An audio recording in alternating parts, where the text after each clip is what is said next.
جناب رسول اللہ صلی اللہ علیہ وسلم کا دین جو پوری دنیا میں پھیلا ہے، لوگوں نے بڑھ کر کے اس کو گلے سے لگایا ہے، اسلام کو قبول کیا ہے، اس کی ایک وجہ ہے کہ اللہ کے نبی کے دامن میں ایسی رواداری تھی کہ آپ اپنوں کو بھی گلے سے لگا لیتے تھے، غیروں کو بھی گلے سے لگا لیتے تھے۔ آپ جس طریقے سے اپنوں سے گفتگو کرتے تھے، ایسے غیروں سے بھی گفتگو کیا کرتے تھے۔ میرے آقا کی زندگی پڑھو، سیرت کی ایک ایک لکیر آپ کو بتائے گی، ایک ایک صفحہ گواہ ہے کہ میرے آقا نے جس طریقے سے اپنوں کے ساتھ حسن سلوک کا معاملہ کیا ہے، اسی طریقے سے غیروں کے ساتھ بھی حسن سلوک کا معاملہ کیا ہے۔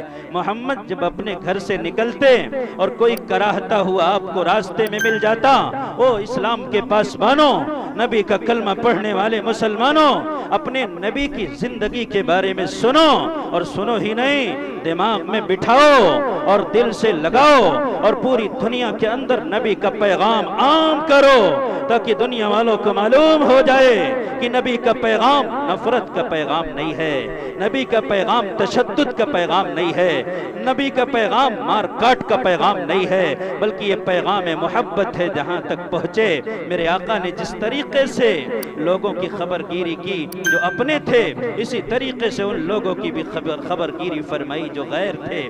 آپ نکلتے راستے میں اگر کوئی بوڑھا ہوتا، آپ یہ نہیں دیکھتے کہ تیرا دین کیا ہے، تیرا دھرم کیا ہے، اگر وہ سہارے کا محتاج ہے، لاٹھی کا محتاج ہے، آپ اپنے ہاتھ کو بڑھا کر کے اس کے ہاتھ کو پکڑ لیتے۔ اے میرے باپ، اے میرے دادا، اگر تجھے سہارے کی ضرورت ہے، محمد تجھے سہارا دیں گے۔ اگر کوئی ماں ہے، اس کے سر پر آنچل نہیں ہے، یہ نہیں پوچھتے کہ تیرا دین کیا ہے، تو یہودی ہے کہ عیسائی ہے، تو نصرانی ہے کہ مجوسی ہے، تو مشرک ہے، تیرا دین کیا ہے، تیرا مذہب کیا ہے؟ نہیں، او میری قوم کے جوانوں، میرے پیغام کو سن لینا۔ تمہارے سامنے بیٹھ کر تقریر کرنے والا کوئی بڈھا نہیں ہے، تمہاری طرح بیٹھ کر تقریر کرنے والا جوان ہے۔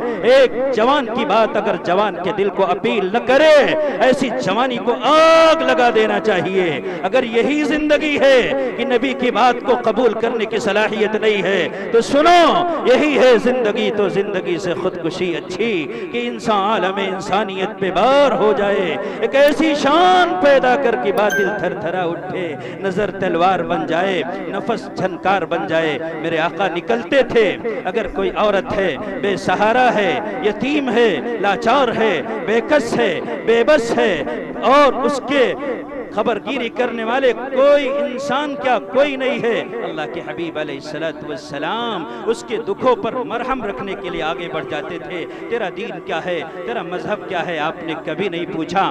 آپ کبھی کسی کو غم زدہ دیکھ کر کے کبھی بھی آپ کو سکون نہیں ملتا تھا۔ آج تو ہم ہیں کہ ذرا سی کسی سے بات ہو جائے، غیر تو غیر ہے، میرا اپنا بھائی ہے، اگر اس سے کوئی بات ہو گئی، لڑائی ہو گئی، جھگڑا ہو گیا، اگر اس سے کسی طریقے سے کوئی پنگا ہو گیا، اس کو پریشانی میں دیکھ کر کے خوش ہوتے ہیں، اس کی پریشانیوں کو دیکھ کر کے ہماری بانچیں کھل جاتی ہیں، اس کی پریشانیوں کو دیکھ کر کے ہم ڈھڈورا پیٹتے ہیں کہ اللہ نے اس کو کیفر کردار تک پہنچا دیا۔ نہیں نہیں، میرے آقا کی زندگی یہ نہیں ہے۔ خنجر لگے کسی پہ تڑپتے ہیں ہم امیر، خنجر لگے کسی پہ تڑپتے ہیں ہم امیر، سارے جہاں کا درد ہمارے جگر میں ہے۔ ہمارے آقا ہے، نبی کی زندگی کا کردار میں بتا رہا ہوں۔ اللہ کے حبیب علیہ السلام مکہ المکرمہ کے اندر ہیں۔ ابھی اللہ کے حبیب علیہ السلام نے مکہ المکرمہ کے اندر تبلیغ کا سلسلہ شروع فرمایا ہے۔ ابو جہل سے کہتے میرے چچا کلمہ پڑھ لے، مسلمان ہو جا۔ وہ کبھی آپ کے چہرے پر تھوکتا تھا، کبھی آپ کو گالیاں دیتا تھا، کبھی آپ کے راستے میں کانٹے بچھاتا تھا، کبھی آپ کے راستے میں کنواں کھودتا تھا۔ پوری تاریخ مشہور ہے، جاننے والے جانتے ہیں کہ ابو جہل وہ انسان ہے جس نے نبی کو اتنی تکلیف پہنچائی، اتنی تکلیف پہنچائی کہ دنیا والوں کی تکلیفیں ایک طرف، ابو جہل کی تکلیف ایک طرف۔ میرے آقا کو بہت ستایا ہے اس آدمی نے۔ اللہ کے حبیب نے دیکھا ایک پہاڑی پر ابو جہل ہے، کوئی اور نہیں ہے۔ اللہ کے حبیب قریب پہنچے۔